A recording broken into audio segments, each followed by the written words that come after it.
trastorno neurológico que es la cefalea. Recibe muchos nombres, ¿no? Dolor de cabeza, migraña, y muchos lo conocen. Esta vendría a ser una de las principales causas de consulta, la consulta externa, valga la redundancia. No importa si es cualquier médico que lo vaya a atender, pero es una de las principales causas. Y no tenemos nosotros que dejarlo pasar de largo, porque algo nos está diciendo. Simplemente hay que saber y reconocer qué tipo de dolor es el que se va a presentar. Y ahí mismo dice, ¿no? Es una experiencia universal, es la causa más frecuente de la asistencia neurológica, es la causa primaria más frecuente en el 90% de los casos. No hay una relación entre la intensidad de la cefalea y la gravedad, aunque pueden existir excepciones, como vamos a ver nosotros el tipo de dolor. Por eso aquí cuando se pregunta dónde se inicia o cómo se inicia, el paciente siempre lo refiere, ¿no? Es un dolor que se localiza, dependiendo de ello, puede ser en la región orbitaria, que se va hacia la región suboccipital, puede iniciarse a nivel frontal, o sea, va a depender muchísimo de qué tipo de dolor es el que manifiesta el paciente, de localización, para que nosotros sepamos decidir qué es. Es uno de los síntomas más frecuentes, como dijimos, y el elevado costo sanitario por el consumo de fármacos es alto. Los mismos recursos que utiliza nuestro paciente también son elevados. Por eso vendría a ser una de las principales causas de ausentismo laboral. Entonces ya eso hace también pérdidas económicas de la institución donde esté desempeñándose sus funciones. Entonces, ante esta situación, cerca del 60% de los pacientes padece de esta forma ocasional y cerca del 30% lo tiene a menudo. Es decir, aquí ya vamos a ver nosotros qué es lo que está pasando. Y eso cuando le diga, dependiendo de esto, el 30% de estos pacientes consume fármacos, pero se automedica. Le duele la cabeza a uno, me tomo un paracetamol, un dioxadol y me hago un Cofargó, cualquier medicamento, cualquier analgésico le sirve. Y se lo toma y pasa. Ojo, ahí es donde nosotros actuamos, ¿no es verdad? Porque tenemos que saber por qué es ocasional o es generalizado. Por eso se dice que vendría a ser uno de los 10 motivos más frecuentes de la consulta de las especialidades, principalmente de las neurológicas, y es el más prevalente. Cuando se hizo un estudio en Colombia, el estudio que dio Pradilla junto con sus colaboradores, ¿qué hizo de esto? Dice, la prevalencia de esto es del 11.6% para las mujeres y de 3.4% para los hombres.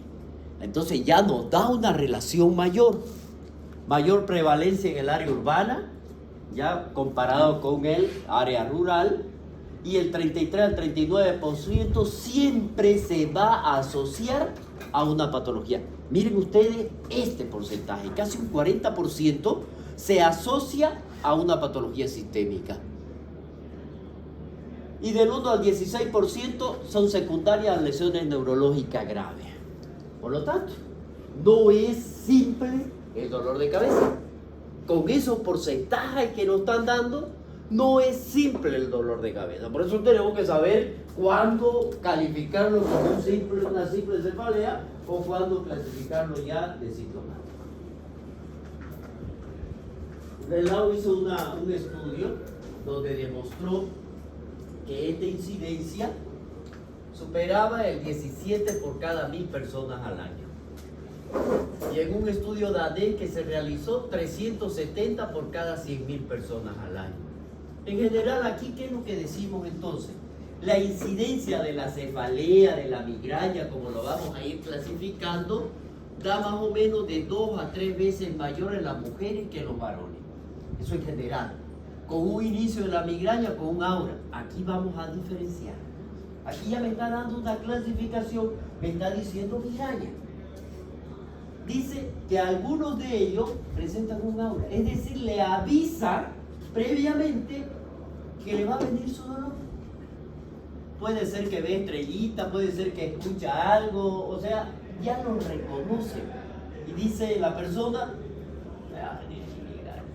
voy a ir a encerrarme y por favor que nadie me moleste. Eso es lo que hace, eso es lo que hace.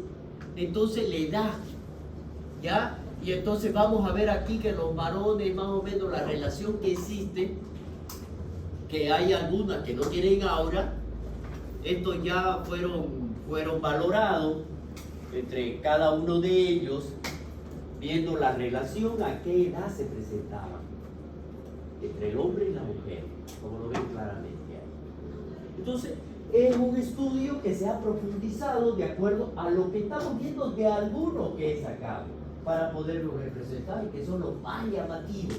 Entonces, ante toda esta situación, miren ustedes la relación de causas que pueden haber para una migraña. No espero que cada uno de ustedes se lo aprenda todito, ¿no? Porque en base a esta clasificación que hizo la Sociedad Internacional de Cefalea, miren ustedes, en el 2004 hasta ahora no se ha modificado. Entonces, más bien a los que son internautas, por favor me van a buscar, de repente hay alguna modificación. Pero en base a esto, ¿qué fue lo que se hizo? Buscamos nosotros y ver cuáles son las causas más frecuentes de la cefalea que llega el paciente a la urgencia. Eso es más didáctico, eso es más práctico. Viendo después de la anterior clasificación, como veíamos nosotros, de dónde viene, pero esta clasificación es la más completa y exacta que nos va a guiar a un diagnóstico. ¿En qué sala de neurólogo clínico y neurocirujano no existe esta tabla? Existen todas, porque es la que nos va a guiar. Luego viene esta. Esta tabla de acá nos dice que hay cefaleas que son secundarias. Estas secundarias son las graves, por supuesto, que pueden ser dadas por una hipertensión intracraneana, aumentó, infecciones del sistema nervioso, hemorragia subaranoideo, o una arteritis de la temporal, o cefalea secundaria, hipoglicemia, glaucoma, trastorno de otra estructura o traumatismo craneal. Y ahí vamos a ver nosotros, dentro de esta misma clasificación que realiza, habla de las cefaleas primarias. A esta se la consideran benignas. Pero yo tengo que saber diferenciar entre una secundaria y una primaria.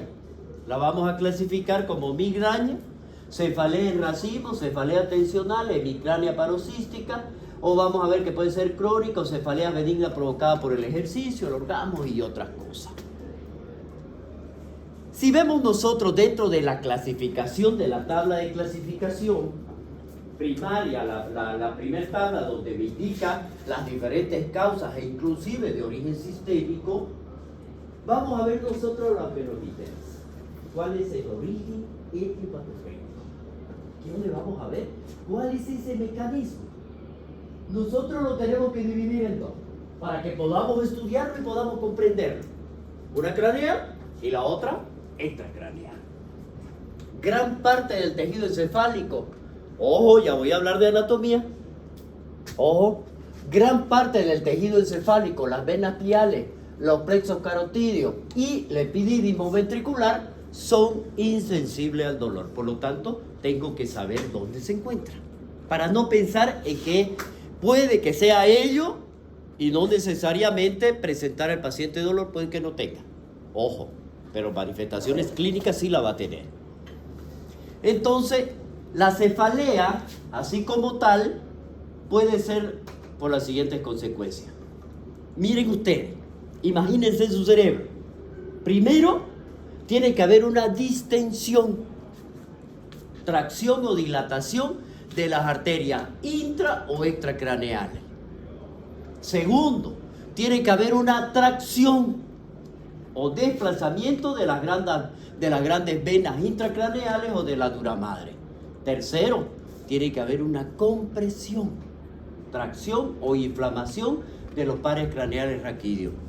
Cuarto, Puede haber una inflamación, espasmo, traumatismo de los músculos craneales o cervicales. Y quinto, la irritación meninge y aumento de la presión intracraneal. Y 6, la activación de las estructuras del tronco del encéfalo. Como verán ustedes, para que ocurra dolor, tiene que haber compromiso de cualquiera de ellas, para que ocurra dolor. Entonces, en base a ello, es que se hicieron los diferentes estudios. Y vamos a ver. Vieron y localizaron específicamente cada uno de estos y a dónde se puede presentar e irradiarse el cráneo para que se presente como una cefalea. Dependiendo de dónde, cuál es la localización. Por eso cuando a uno le duele la cabeza y es tensional, porque hay otra causa de tensional, o sea, por el estrés. Le duele la cabeza a uno y uno lo que hace inconscientemente se presiona los temporales. Y eso le va cediendo, ¿no? Cede. Por ese punto. Claro, que es lo que tenemos que conocer. Entonces uno le dice al paciente, cuando usted se presiona, ya sea en el centro de la frente o los temporales, ¿le pasa? Ah, sí, entonces tensiona. Eso ya viene a ser una irradiación en caso de que cuando hay dolores, por ejemplo, hay otras veces que el dolor es tan intenso que uno tiene que presionar la mastoide aquí atrás. Y uno dice al paciente que presione hacia atrás. Presiona hacia atrás, le duele al inicio, pero cuando cede, pasa. Tensión. Entonces, por eso ya tenemos que ir viendo lo rico. Entonces, la cefalea aquí, vamos a aplicar un término general, es el dolor de cabeza. Esta es la cefalea, independiente de su tipo o origen. Mire usted, independiente, no importa cuál. Simplemente que le duela la cabeza, nosotros lo vamos a clasificar como cefalea. Después le van a dar los nombres que quieran. Después le dan migraña, racismo, como quieran llamar. Pero el dolor de cabeza es sinónimo de cefalea. Y cuando yo digo que es cefalea, tengo que clasificarlo ya de acuerdo a lo que vaya a presentar mi paciente, o es primaria o es secundaria. No se olviden que secundaria ya es daño estructural. Primaria es benigno. ¿Bien? El dolor de cabeza ocasionado por diferentes síndromes en los que no hay una lesión estructural es su origen. Este término engloba las migrañas o jaquecas, cefalea tensional, cefalea en racimos y otras cefaleas paroxísticas. Que la vamos a ir estudiando una por una. Y al mismo tiempo, no hay daño estructural, no es un aneurisma, no hay nada. Bueno, entonces, ¿qué tipo de cefalea? Secundaria. Entonces, aquí hay una lesión estructural. Aquí hay un trastorno funcional. Y por lo tanto, ese trastorno funcional, esa lesión estructural, ¿qué es lo que me va a dar? Una desestructuración. Es decir, ya no están de acuerdo todo y colocado en el cerebro como deben estar esas venitas y esas arterias, sino que me la está traccionando, me la está llevando a un lado, me la está moviendo del lugar. Entonces, hay una desestructuración, hay una tracción, hay una inflamación de los elementos anatómicos que son sensibles al dolor y que ya lo nombramos. 6. Veamos entonces, ¿qué es una neuralgia? Porque tenemos que diferenciarla a esta. Es el dolor originado en un nervio y que es característicamente siga la trayectoria anatómica. Hay un ejemplo claro de esto en el dolor cefálico, paradigma de constituyen las neuralgias de los pares craneales, el trigémino o el glosofaringo. ¿Se acuerdan cuando hablábamos del trigémino? Yo les decía que es el dolor más feo que puede existir. ¿Ya? Entonces, esa es una neuralgia, no es cefalea. Puede haber irradiación que se puede manifestar por el mismo estrés, pero es neuralgia. O puede ser los intercostales con el caso del herpes zóster. Entonces, también eso tenemos que diferenciarlo nosotros. ¿Y qué me puede dar dolor de cabeza? ¿Por irradiación o por relación? Entonces, ante toda esta situación y conociendo más o menos cómo es que nosotros tenemos que diferenciarlo, tenemos que hacer un enfoque. Es decir, llega nuestro paciente y yo, ¿cómo lo voy a ver? ¿Cómo voy a reconocerlo? A eso se llama enfoque del paciente con cefalea. Veamos entonces. Primero me tengo que dar una orientación diagnóstica. Tengo que conocerlo a mi paciente. Y para eso tengo que hacer mi famosa historia clínica, que ya la conocen ustedes y no se la voy a repetir. Pero es algo muy importante aquí. Los antecedentes familiares, las enfermedades concomitantes, el tiempo de evolución, la semiología del dolor, cambios en el patrón y síntomas que vayan a ir a asociarse. Dentro de esta historia médico-quirúrgica y familiar, los traumas cráneoencefálicos, los fármacos que vaya a consumir nuestro paciente asociados, la nifedipina, trimetoprim, sulfa, el danitrato, de isosorbide o ranitidina, pueden causar. Inician, ¿qué hace que se inicie? Se asocia a esto. Pero ¿qué puede iniciar un dolor? La cimetidina, los anovulatorios orales o el danazol. ¿Qué lo agrava el dolor? La vitamina A, derivado del ácido retinoico, y el terapia hormonal. La cefalea en la familia, primer grado, por consanguinidad, la migraña, entre el 50 al 85% se heredan. Eso es algo que tenemos que conocer. Miren ustedes, es tan importante todo esto. ¿Cuáles son las preguntas? No se olviden que estamos en la orientación, no en el enfoque que le vamos a dar. Las preguntas que vamos a realizar a nuestros pacientes. ¿Cuándo empezaron los dolores de cabeza? ¿Cada cuánto les duele? ¿Qué características tiene?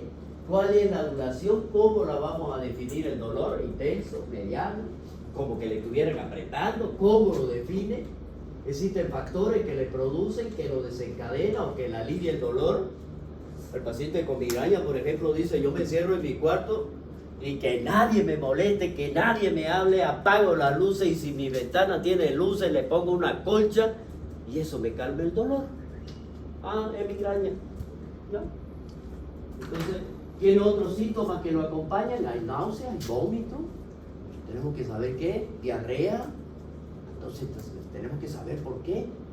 Porque un dolor de origen central que viene con cefalea y vómito en escopetazo es cerebral. ¿Qué medicamentos toma? Eso es muy importante igual. ¿A qué edad comenzó? Aquí vamos a ver nosotros y tomamos en cuenta la migraña, que se puede encontrar en todas las edades de la vida, pero la mayor parte de esto comienza en la infancia o en la adolescencia. Entonces, miren ustedes, ya me da guía, ¿no? Ya me da guía. ¿A qué edad empezó? No, desde que era niño era así. Ya. Entonces, si era niño y ahora tiene 30 años, no es algo que le esté desestructurando el cerebro, ¿no? ¿O sí? No es verdad. Entonces es una migraña. Tenemos que saber cuál es. La cefalea tensional o de racimo comienza más frecuente en la tercera o cuarta década de la vida. Las cefaleas que aparecen en edad avanzada deben hacerse pensar de inicio en una cefalea secundaria. Ojo, esto es muy importante. Más de 55 años, en los pacientes que presentan dolor, hay que pensar en una arteritis de la temporal, en tumores, enfermedades cerebrovasculares, cefaleas hípnicas, neuralgia del trigémino. Algo que es muy característico aquí. Cuando un paciente le refiere que el dolor le empezó suave y que en el transcurso de los meses fue aumentando de intensidad y que ahora no lo soporta, piensen en un tumor. Piensen en un tumor, así directo. ¿Ya? Los tiempos de evolución y el patrón de recurrencia que debe tener la enfermedad. En este caso, la cefalea aguda única, por ejemplo, eso es, cuando dice aguda, es rápido, ¿no es verdad? Que se inició ahora, que se inició ayer. Meningitis, infecciones sistémicas, trombosis venosa, traumatismo encefalocraneano, sinusitis, glaucoma, migraña. Cefalea aguda recurrente, los angiomas, insuficiencia vascular, cerebral, hidrocefalia, feocromocitoma, neuralgia del trigémino, migraña. ¿Saben cuál es el feocromocitoma, no es verdad? ¿No? Bueno, cuando lleguemos a renal eso van a saber. Es un tumor de la glándula suprarrenal, feocromocitoma. ¿Ya? Eso. Cefalea subaguda, hematoma sutural, tumor, abscesos cerebrales, pseudotumor cerebral, arteritis de la temporal. Y una cefalea crónica Aquí ya la cefalea es tipo tensión, medicamentos, desbalance de la mordida, enfermedades psiquiátricas o tumor, que tenemos que ir pensando en ello como ya yo les manifesté, y cada uno de ellos pues nos manifiesta de una manera clara. El carácter o cualidades del dolor, es decir, cómo lo manifiesta el paciente o cómo nosotros tenemos que preguntarle cómo lo siente. ¿Es punzante? ¿Es opresivo? ¿Es pulsátil? Es más característico, miren ustedes, el más característico de la cefalea migrañosa vendría a ser el de cualidad pulsátil. Como si el dolor le pulsara y le hiciera... que es insoportable, dice el paciente. Es el dolor más insoportable que inclusive lo tira a cama. ¿No es verdad? Y muchas veces hay que internarlo al paciente y sedarlo para que le pase todo esto. Mientras que en la cefalea tensional es más frecuente un dolor opresivo continuo, no le estuvieran apretando la cabeza. ¿Quién no la ha sufrido? Entonces lo que se hace es esto. ¿Ya? La cefalea en racimo, el dolor es referido por el paciente como opresivo punzante. Este es el racimo. En la neuralgia de pares craneales, el dolor aquí es paroxístico tipo calambre eléctrico. Le pasa como electricidad. ¿Ya? Después vamos a ver de esto, de cada uno, ¿ya? La intensidad que da el paciente uno lo tiene que medir. Del 1 al 10, ¿cuánto le duele?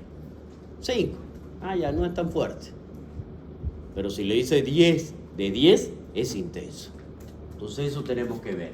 En relación a la actividad que realiza, es leve, moderada, severa, momento del inicio, ¿dónde es? ¿En la mañana, en la tarde, en la noche? Miren ustedes, estos son los tipos de dolor.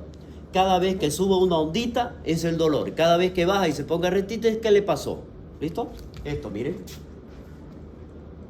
Descansa, tiene periodo de apnea, no hay nada, vuelve nuevamente, puede ser seguido, vuelve, descansa. Por lo tanto, no tiene ningún descanso el paciente.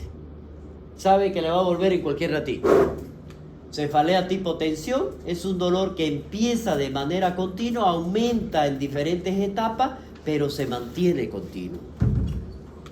La migraña y cefalea tipo tensión tiene dolor, aumenta de intensidad, pero se mantiene con dolor. Cefalea en racimo, los dolores son intensos y luego ceden, pero no completamente. Y luego empiezan nuevamente. La neuralgia del trigémino, esto es como si empezara con dolor, que cualquier actividad no tiene descanso, es casi continuo. Y lo que yo les decía del tumor cerebral. Inicia de 0, va aumentando levemente para ir aumentando con el tiempo y no pasar. Y no cede. No cede con nada. Solo con la cirugía. No igual. Esas son las localizaciones que deben existir en cada uno de ellos. ¿Ya? Hacia dónde se va, hacia dónde se dirige. Puede ser frontal, temporales, suboccipital, hemicránea, cualquiera de ellas. Miren ustedes, en los casos de sinusitis, por ejemplo, puede presentarse, o en los casos migrañosos, hacia dónde es la irradiación, tipo de electricidad de las neuralgias.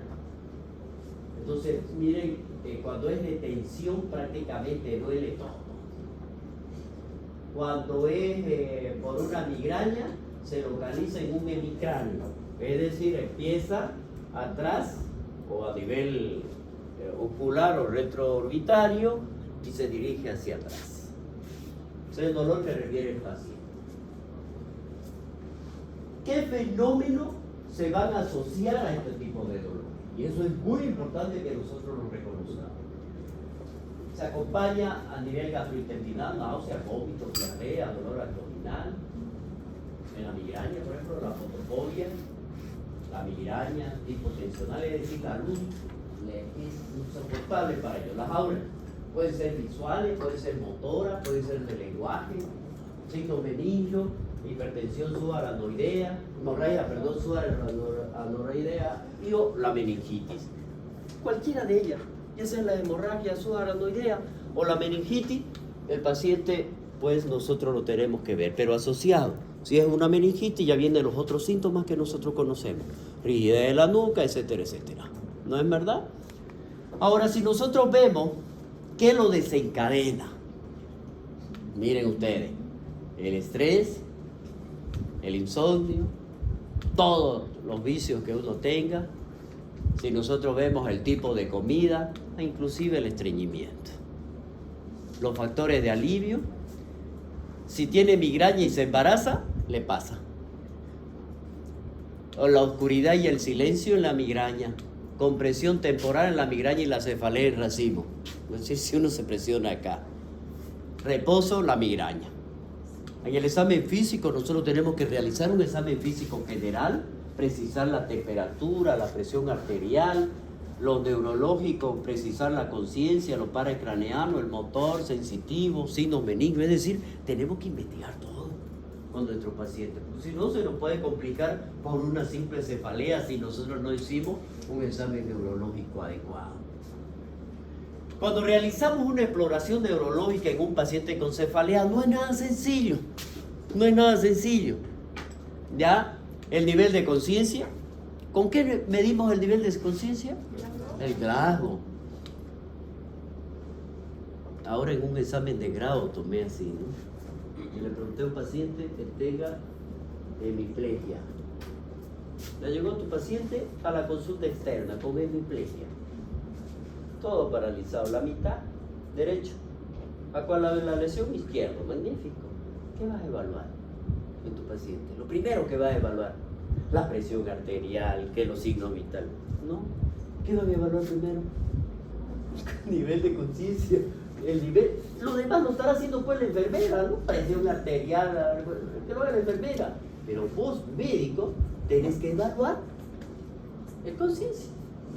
¿Y eso mediante qué lo hacemos? Claro. Y sabes si está en nivel 3 hasta 15, ¿no es verdad? ¿Sabes en cuál estás? ¿En qué nivel está? Entonces, la atención, la orientación, la memoria, el lenguaje. Vamos a evaluar los pares craneales. Vamos a hacer un fondo de ojo, la campimetría. Vamos a ver la potencia muscular de los maceteros y temporales, sensibilidad facial, los pares bajos, movilidad del velo, etcétera. Todo lo que tendríamos que hacer en los pares craneales. La simetría del hemicuerpo, la fuerza muscular, reflejo tendinoso y cutáneo plata y la sensibilidad dolorosa y posicional. Tenemos que hacer la marcha, prueba del equilibrio. No es sencillo, por eso les dije. Si el paciente llegó a un neurólogo, pues eso le va a hacer. Si le llegó a un médico general, eso tiene que hacer. O sea, no hay diferencia. Porque, ojo, dejamos pasar nosotros esto y nuestro paciente al salir de la puerta de su consultorio se murió, ustedes son culpables. Así derecho, no hay vuelta. Por negligencia, porque no supo, porque no lo evaluó, porque no hizo el examen. Pero murió el paciente al salir del consultorio, usted es culpable. Se murió porque usted no supo hacer el diagnóstico. Los signos de alarma en el examen, miren ustedes. Si ya me lo dan todos los libros, no hay vuelta a dónde irse. Signos vitales anormales, cambio en la función intelectual superior o cognición, alteración en el nivel de conciencia, signo de irritación meningia, los papiledema que debe existir en el examen que debemos realizar, presencia de signos neurológicos focales, cualquiera de lo que ya hemos conocido nosotros.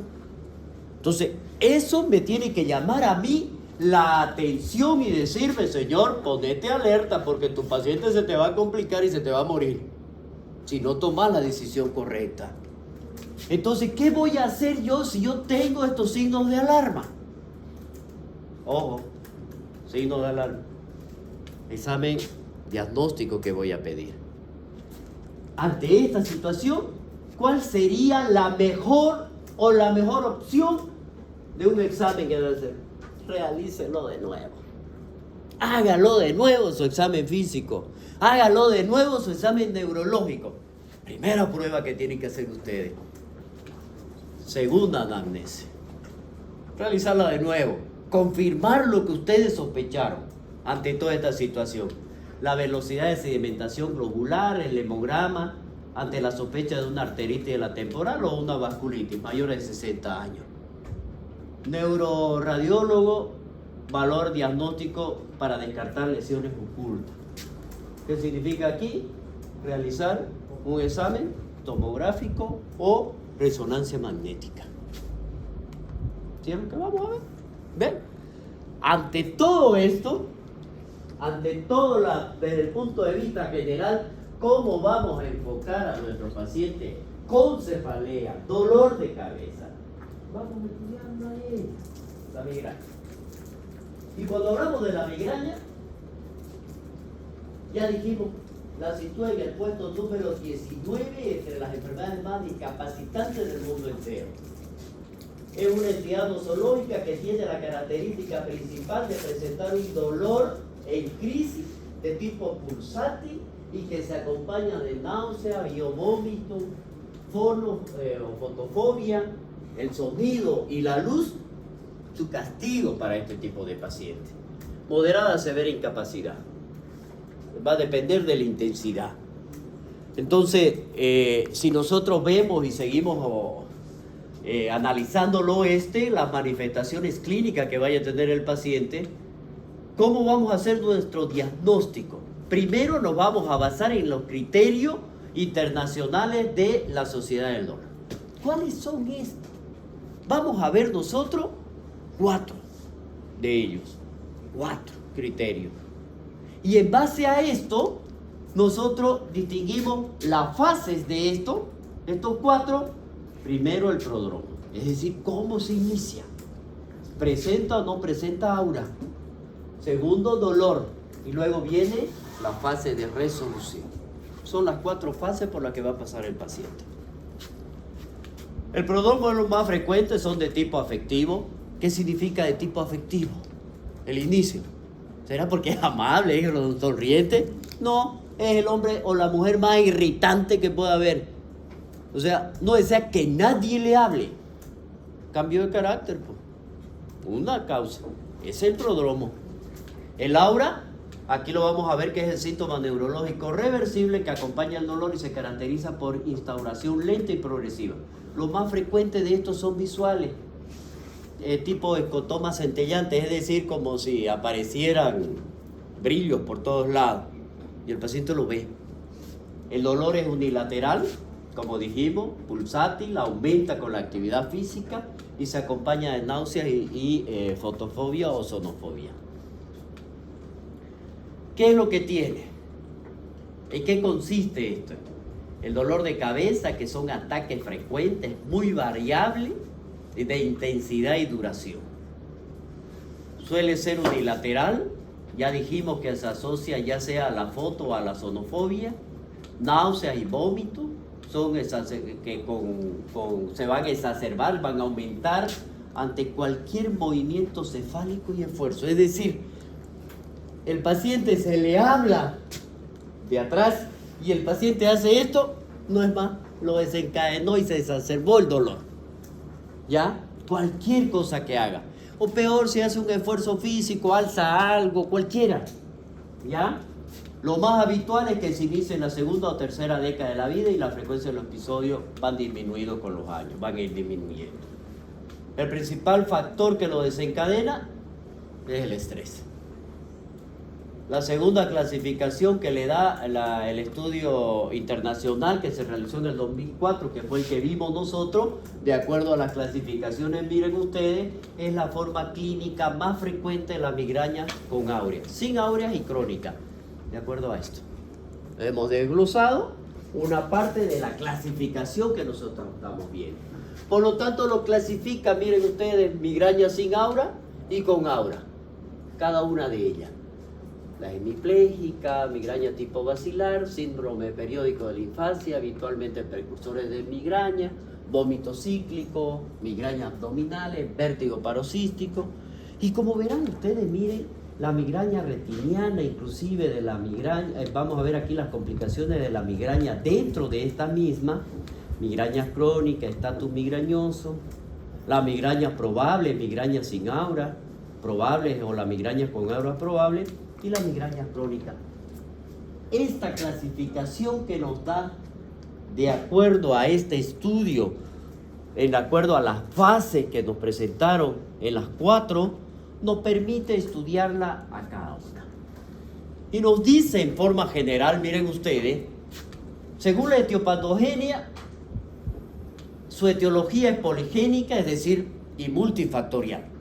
Puede ser muchos orígenes para que me dé lugar a la migraña, cualquiera. Y los factores, muchísimos, cualquier factor. El más frecuente de dijimos solo uno, que era el estrés, nada más, por nombrar alguno. En conocimientos actuales ya sugieren que existe una disfunción neuronal primaria que nos lleva a una secuencia de los cambios tanto intra como extracraneales y que acontecen en la migraña. Veamos entonces, de acuerdo al estudio epidemiológico que le dieron, la prevalencia entre 12 a 18 de la población y de 3 a 1 la relación de la mujer a hombre mayores de 12 años. Y aquí vamos a ver la igual distribución en los niños. Miren ustedes, el 80-90% existe una historia familiar. Es decir, alguien ya lo tenía de la familia, sufrió de esto. Forma hemipléjica familiar, autosómica dominante, miren ustedes el cromosoma 1 y 19. Comienzo en la infancia y en la adolescencia. El 52% tiene 1 y 4 al mes. Es decir, si es 4 al mes, 1 cada semana. O pueden ser seguidas, pero esa es la prevalencia que existe. El 50% más de 4, el 13% menos de una crisis, pero se están presentando. Entonces, esto me está dando la pauta para clasificarla como migraña. Entonces nosotros vemos aquí la discapacidad y la migraña. El 8% funciona normal. El 39% tiene algunas dificultades, pero miren ustedes, el 53% es severa y le da discapacidad o reposo en cama. Es decir, lo obliga a guardar un reposo. Y ahí vamos a ver nosotros los criterios diagnósticos de la migraña sin aura. Aquí ya vamos a ver en la misma clasificación internacional. Dice 5 o más ataques que cumplan los criterios B, C y D. Veamos. ¿Cuál es el B? Duran de 4 a 72 horas cuando no han recibido tratamiento o no han tenido éxito. C. 2 o más de las siguientes características. ¿Cuáles serían? Unilateral, pulsátil, intensidad moderada grave y se acentúa con la actividad física habitual. ¿Cuál sería la actividad física habitual? Por ejemplo, una vez a subir la grada de mi casa, pues, una actividad física. Antes pues no me duele, ahora sí me duele. Ojo, ya le cambió. D, que vendría a ser el último criterio, 1 o más síntomas asociados. Náuseas o vómito, fotofobia, sonofobia. Cualquiera de ellos que cumplan los criterios A, lo clasificamos como migraña. Hay muchos casos clínicos en los cuales podemos englobarlo para que ustedes puedan dilucidar. ¿Es migraña o no es migraña? Esto basado en estos cuadros. Para que lo vamos analizando y razonando. No se atribuye a otra enfermedad, dice el ejemplo. Los tipos más frecuentes de aura dijimos que era el visual, el tipo de escrotoma, centelleante, dinámico en tiempo, con figuras geométricas, hemiapnosia o metamorfosia. Sensorial, hay hemiparesia, brazos o cara. Vamos a ver que leve alteraciones motoras, afasia, frecuente durante el aura, tronco, hay vértigo, hay somnolencia, disartria. Es decir, miren ustedes los tipos de aura que se pueden presentar. Y el paciente lo refiere. Cuando es aura es antes de que se presente el dolor. Ojo, que esto nos va a permitir a nosotros realizar el tratamiento basado en todo esto que estamos viendo. Y cuando hablamos nosotros de las mismas auras, y vemos aquí, dentro de estas que tienen estas auras prolongadas, por ejemplo, en la que dura más de 60 minutos y menos de 7 días, entonces, ¿cuáles van a ser estos factores que lo van a precipitar? Y aquí vamos a ver uno de ellos. Ya dijimos, los factores son múltiples, ¿no es verdad? Los factores son múltiples. No necesariamente que puedan ser compartidos con los otros pacientes. No necesariamente, no, porque este aquí es frecuente, en todos es frecuente. O no, porque en él se presentó, también en los otros se va a presentar. Dijimos uno que es frecuente y que ese no lo vamos a sacar de su puesto. El estrés. Es el primero. Y ese puede afectar a todo, pero es el más frecuente en el estudio que se realizó. Incluye situaciones tanto de tipo físico como biológico o psicológico, como el que le dije, el cambio de la afectividad. Corresponden a situaciones tan diferentes como cambios hormonales, menstruación o embarazo, elementos dietéticos, comida o bebidas que contienen glutamato, tiramina, nitrito, ejercicio, estrés, cansancio, rompimiento de ritmo, situaciones de cambio, falta de sueño, traumatismo craneal, factores atmosféricos, ayuno prolongado. Muchísimo que puede desencadenar esta patología. Dentro de estas migrañas hemipléjicas familiar, que vendría a ser otra dentro de la clasificación, yo le estoy sacando alguna de ellas, ya que son las más frecuentes. La hemiparesia de predominio en cara y extremidades superior puede ser mayor a los 60 minutos que se puedan presentar. Puede durar de minutos a semana. No hay secuela, no deja ningún secuela. Trastorno de la vigilia, infancia, se inicia en la infancia y en la adolescencia, la herencia autosómica dominante, que es la misma. 20% de la familia ocurre ataxia cerebral, cerebelosa progresiva, perdón. ¿Qué era la ataxia? ¿Se acuerdan? ¿Ah? Fuerte. La falta de coordinación entre movimientos. Bien. Eso es lo que va a pasar, ¿no es verdad? Ya suficiente.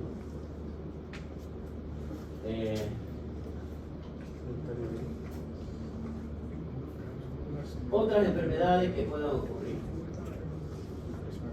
Si nosotros estamos analizando a nuestros pacientes, pueden haber otras enfermedades que se asocian a las migrañas de tipo hereditario. La epilepsia, el clúster, por ejemplo, que es la cefalea invasivo, temblor esencial, desórdenes psiquiátricos. La migraña vacilar es otro tipo de migraña. Aquí los trastornos visuales en ambos hemisferios hay disartria, hay vértigo, acúfeno, hay hipoacusia, diplopía, ataxia, parestesia bilateral, paresia bilateral, disminución del nivel de conciencia. Miren ustedes, entre cada una de ellas nos da una pauta, que no dice necesariamente en ella, no, pero me está dando la pauta para que yo pueda seguir el estudio. Entonces vemos nosotros aquí los disparadores habituales, es decir, cuando hablamos de disparadores, esto tomémoslo en cuenta. El paciente está tranquilo, no hay dolor, pero algo le va a hacer que le empiece el dolor. Cambio de sueño, la hormona vendría a ser en primer lugar, alimento, estrés, alcohol, ejercicio, el coito, los infartos migrañosos. Ojo, este es otro. Aquí se tengo que tomar en cuenta, porque así como lo dice su nombre, infarto migrañoso. Si dice infarto, significa que ya me está provocando un daño, ¿no es verdad?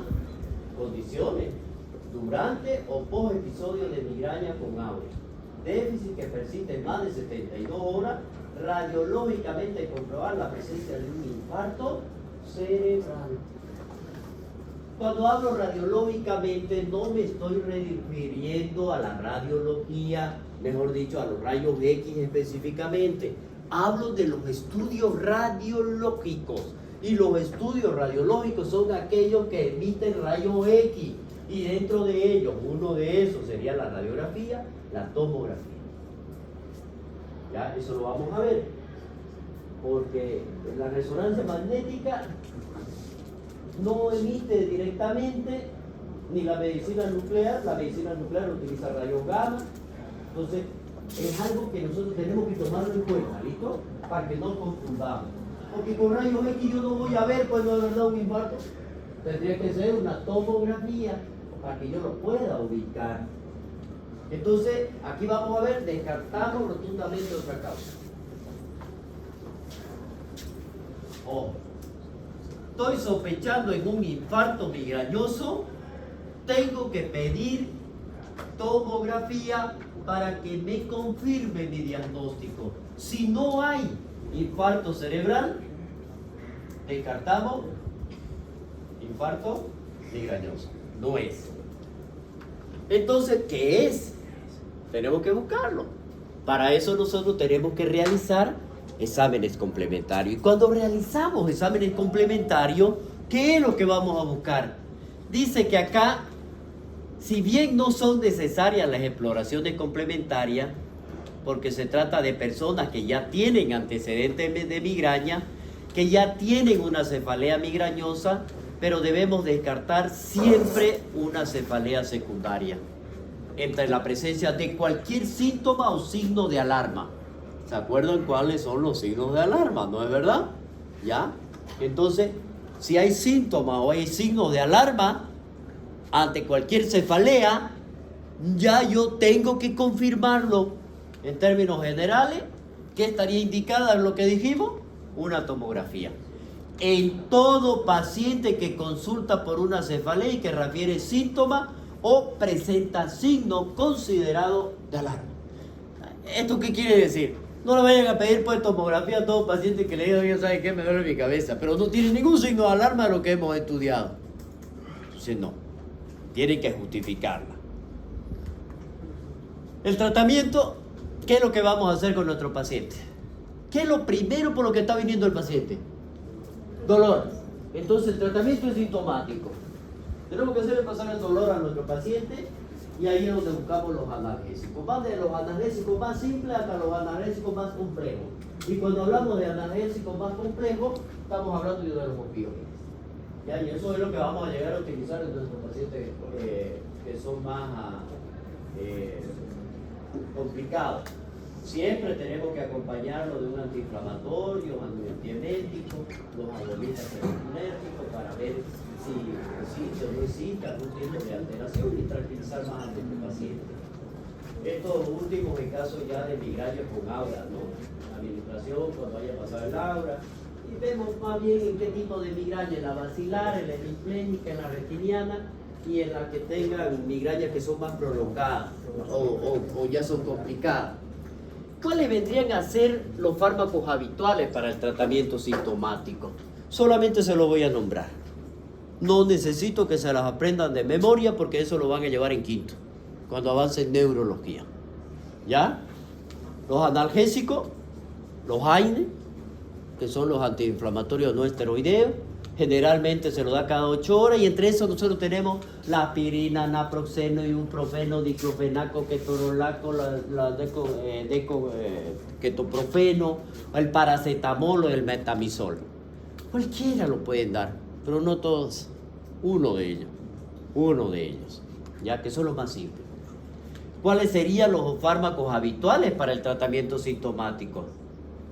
Aquí tenemos los antieméticos, por ejemplo, la metoclopramida, la domperidona, los agonistas serotonérgicos, en los cuales tenemos el sumatriptán, el somitriptán, el rizatriptán o el almotriptán.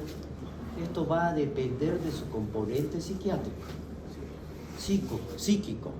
Es decir, el paciente es muy nervioso, le puedo asociar este otro más para tranquilizarlo y que mi paciente reciba bien el fármaco y lo hagamos dormir con tranquilidad. Es para eso, dependiendo entonces del estudio que nosotros hemos hecho. Estas son las migrañas, entonces los AINE, si aún no los ha tomado a intensidad leve moderada, los triptales, si aún no los ha tomado a intensidad severa, moderada y severa, la eficacia en la administración tardía. Siempre dice que no debemos administrarlo con un ergótico, es decir, una ergotamina ni un IMAO, que son los imediazoles. Y vamos a ver aquí, que más o menos me está dando las pautas, cómo lo voy a tratar yo la migraña. Pero le dije, solamente son esquemas que le voy a presentar. No es necesario que se lo aprendan esto, ¿ya? Sino de la forma como lo vemos nosotros como médico internista, que es lo que vamos a iniciar. Va a decirle, ¿sabes qué? Espérame un ratito, te voy a mandar con un neurólogo, venir, ya, porque no has hecho caso a ninguno de estos. Es decir, no respondió. Ya que vea qué otra cosa más tomar si hemos hecho esto. Si hay mejoría pero no completa, administramos otra dosis y añadimos un AINE. Siempre un antiemético. Si cede pero recurre, entonces administramos otra dosis. Si nosotros hacemos esto de esta manera, de acuerdo a lo que nosotros hemos indicado a nuestro paciente, y nuestro paciente sigue con la crisis, con el dolor, esperamos 2 horas y repetimos. Entonces ya vemos hasta dónde podemos cuidar.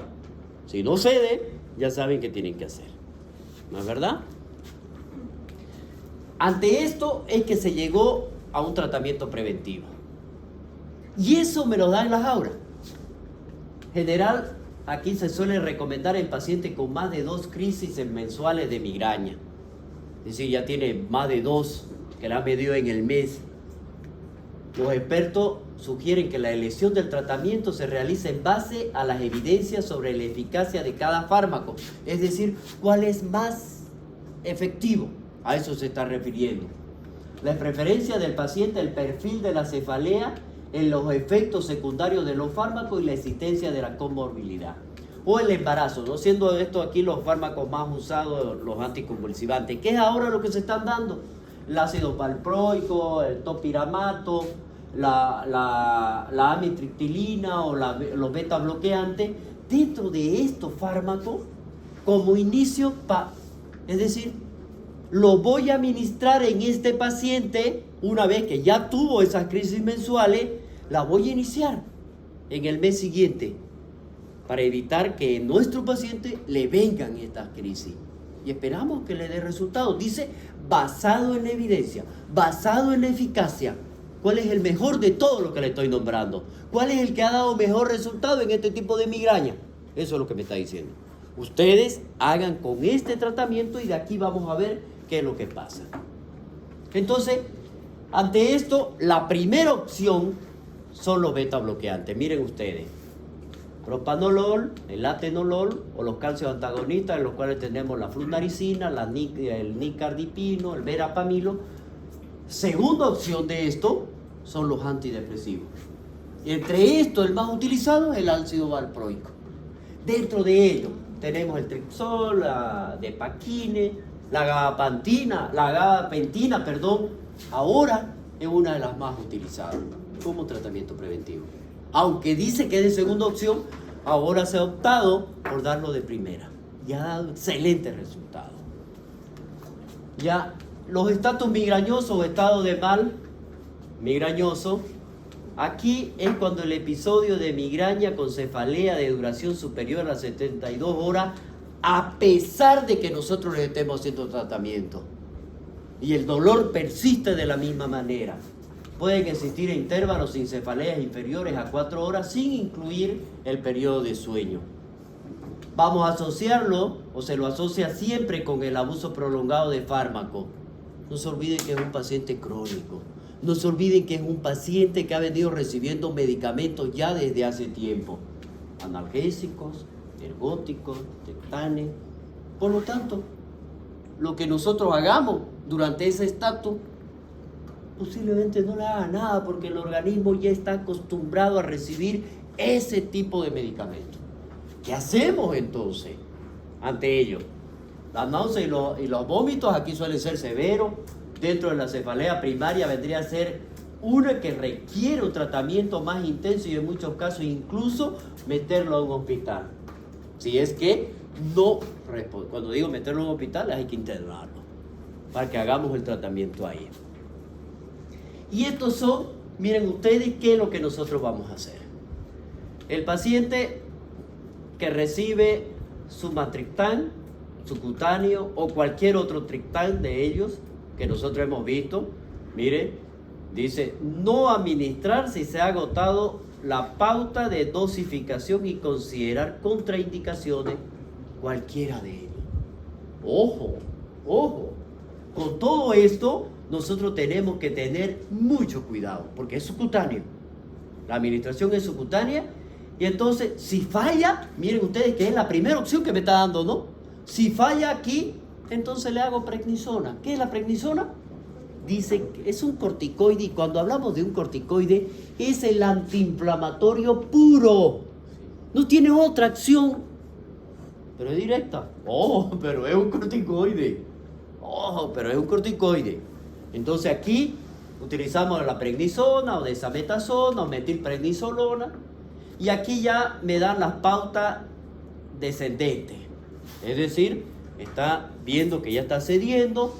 Si falla, replantear el diagnóstico y dar otras pautas de tratamiento. Es decir, ¿es o no es? Preguntarme de nuevo, ¿estoy tratando bien o no estoy tratando bien? Si no, tengo que plantearme otras pautas para realizar el tratamiento. Si el paciente mejora, entonces tener en cuenta esta situación para futuros episodios. Miren ustedes, ¿qué pasa aquí? Hasta aquí. Dice que debo tomar en cuenta esto para futuros, es decir, tengo que hacer lo mismo. Eso es lo que me dice. Hágalo esto, que esto le va a dar resultado. Eso es lo que me dice. La otra es analgésico, le vamos a dar ketorolaco, antiemético, vamos a hacer una reposición hidrosalina, lo vamos a sedar a nuestro paciente, ya sea con diazepam o clorpromacina. Si mejora a nuestro paciente, tener en cuenta qué es lo que hicimos. ¿Bien? ¿Están comprendidas las dos pautas? Porque esto es lo que van a hacer y ustedes lo van a entender cuando sean médicos. En cualquier contexto, inclusive lo llaman por teléfono. Ya, y como ya uno lo conoce, le dice, tómate esto, ¿no? Si no le pagan por llamada, ¿no? Ya hay algunos que sí pagan. Pagar el primero, ¿no? No, hay que replantearla, ¿ya? ¿Cuáles son los puntos claves? Miren ustedes. La respuesta clínica a los triptanos y la glutamina no debe ser tomada como un diagnóstico para migraña. O sea, no porque mejoró, decir es migraña. No. Los triptanos son la opción más poderosa y efectiva para detener un ataque agudo. Es por esa razón que lo hemos utilizado. No porque sea que se dio con esto en una migraña. No, no. Es porque es potente para actuar como tal. ¿Ya? Debe tomarse el medicamento tan pronto como el componente de cefalea aparece. Y aquí vemos nosotros tratamiento profiláctico de la migraña, los tipos, lo que hemos hablado de cada uno de ellos, la medicación, las contraindicaciones y los efectos secundarios que pueda tener. Esa tabla para que la conozca. ¿Ya? Pero sí me tienen que saber esto, ¿no? No se olviden. Le he dicho que esto de acá no es necesario, pero esto sí. ¿Qué es lo que van a hacer? ¿Qué es lo que tienen que dar? Las pautas. La cefalea en racimo, se lo conoce como plus. Cefalea en salva, cefalea combinada, cefalea de corto. ¿Y por qué se caracteriza? Por crisis de dolor muy intenso, estrictamente unilateral. Se localiza a nivel retroocular, pero puede ser también supraorbitario, temporal o cualquier combinación de ellas. Y vamos a ver aquí, si vemos de esta combinación de las áreas que ya conocemos hasta ahora, vamos a analizarla, de que tenemos que tomar en cuenta de que no solamente existe un tipo de migraña, eso tienen que tomarlo en cuenta. El tratamiento casi va a ser similares, sino que es el origen. No se olviden, primaria o secundaria. Y ahí es donde nosotros tenemos que tomarlo en cuenta. Veamos aquí entonces. Puede ser las áreas mencionadas, la zona inervada, que corresponden a la primera rama del trigémino. Posteriormente puede irradiarse al resto del cráneo, incluso a la nuca, al hombro. Puede ser o suele iniciarse como un disconfort, es decir, alcanza, miren esto, alcanza en menos de 10 minutos una intensidad que la describe el paciente como insoportable. En menos de 10 minutos. Llegó a ser tan intenso que dice que es insoportable. Es la cefalea primaria reconocida como la más dolorosa. Es opresivo, constante, quemante, menos del 30% es el tipo pulsante. El dolor se intensifica a lo largo del día hasta llegar a una meseta. Meseta es lo último. Y luego dice que de aquí, típicamente, el dolor es siempre al mismo lado. Cada vez que le viene el dolor, es al lado derecho o al lado izquierdo. En los niveles donde nosotros hemos dicho. En qué lugar se inicia, pero va a ser siempre ese mismo lado. ¿Ya? Entre el 10 y el 14% puede presentar algún episodio contralateral y hasta el 18% de los casos puede cambiar de un lado a otro. ¿Ya? Casi siempre se inicia en un lado, pero tenemos un porcentaje que puede estar en el otro. Pero siempre es característico de estar en el otro lado. ¿Dónde predomina? En el sexo masculino. A la edad de los 30 años y no suele existir una historia familiar. ¿De qué nos da la diferencia? ¿De qué nos da la diferencia? Si aquí dice que no tiene historia familiar. Con las migrañas. Entonces, ahí me dice, ¿no? Esto es migraña y esto es cefalea. ¿Ya? De acuerdo a esto que me está diciendo. Tampoco existen claros factores que lo desencadenan. ¿Qué dijimos en la migraña? El estrés era uno de los principales, ¿no? Pero podemos mencionar el estrés, tabaco, alcohol, vasodilatadores, cambio en la intensidad de la luz. Puede presentarse signos premonitorios, es decir, signos que se inician como ahora. ¿Ya? No dolorosos como sensación extraña, somnolencia, irritabilidad, minutos o semanas antes. Ya me está diciendo antes que... Y se acostumbra el paciente. ¿Cómo llega a reconocerlo el paciente, no? Una semana antes, por decirle, ya empieza él a tener esos cambios, esa sensación extraña, como de fatiga. Bueno, él lo manifiesta y dice, me va a venir. Entonces ahí es donde nosotros aprovechamos para hacer el tratamiento preventivo dentro de esto. La epidemiología dijimos que en este caso es más frecuente en hombres que en mujeres, periodos estacionales, individuales, cambios estacionales o de uso, frecuentes fumadores y bebedores, la edad productiva, y la clasifican de dos formas clínicas que se pueden presentar. La cefalea de racimo episódica y la crónica. La episódica es que un episodio al año que dura unas pocas semanas. Poco mínimo un episodio cada 2 días o máximo 8 episodios al día. Imagínense 8 episodios al día. Que tenga la misma intensidad, no es para que lo encierre a uno, ¿no? No acepte nada. O meses, de 2 a 3 meses. Cada 2 o 3 meses le viene uno. Más frecuente entre los 20 a 90 días, que son los que le dan los intervalos libres de meses o años que pueden existir.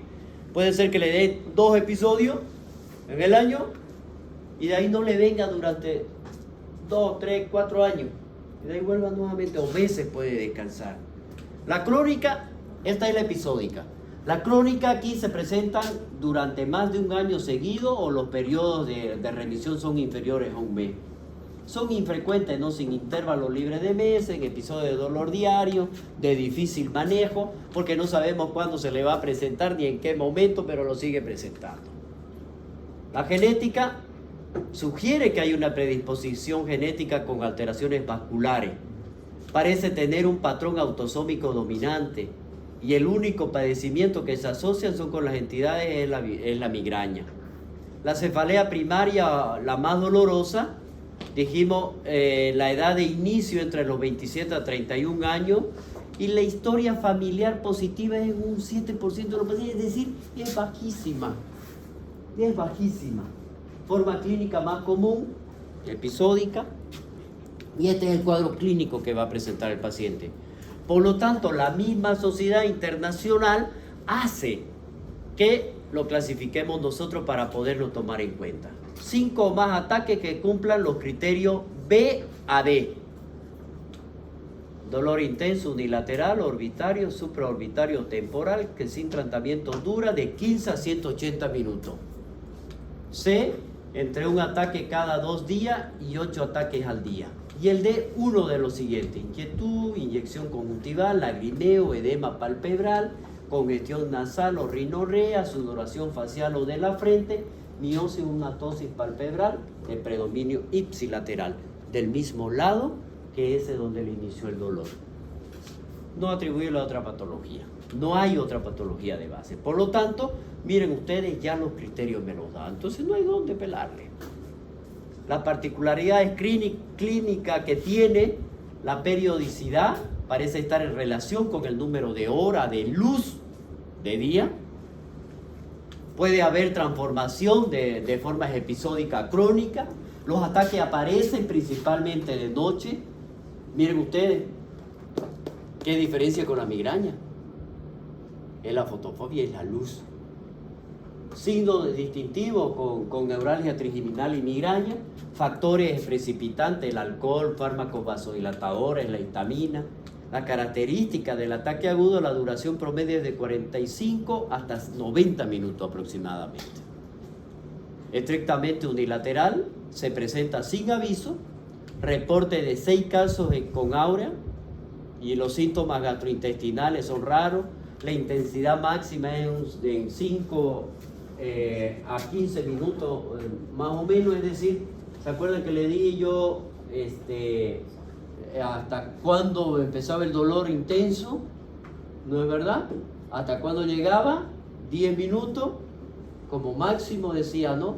Pero puede llegar, y me dan un término medio entre 5 a 15 minutos. Puede ser a los 5 e inclusive puede ser a los 15.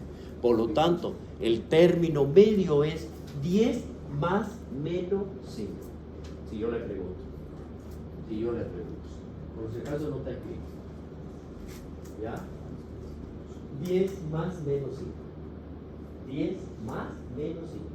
Es decir, puede ser 15. Esa es la intensidad.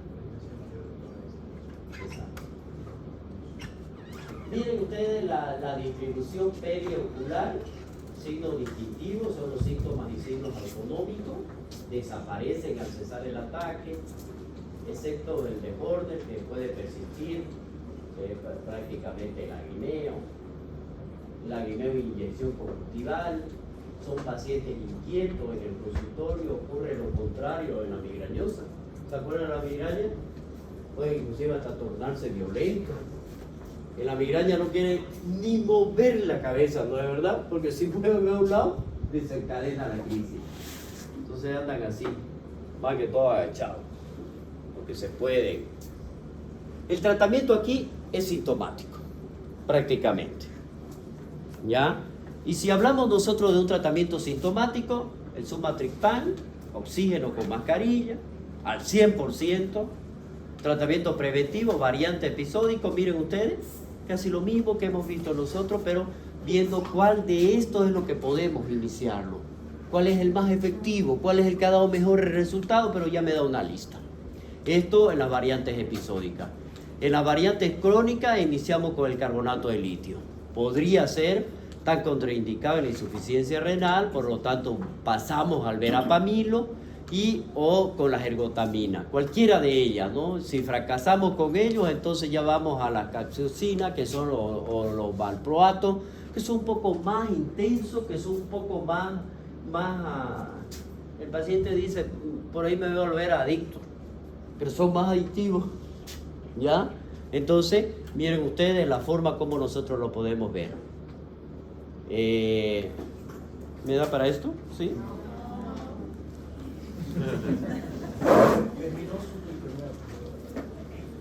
Hemos cumplido con la manera de ganar. Le pudiste presentar lo que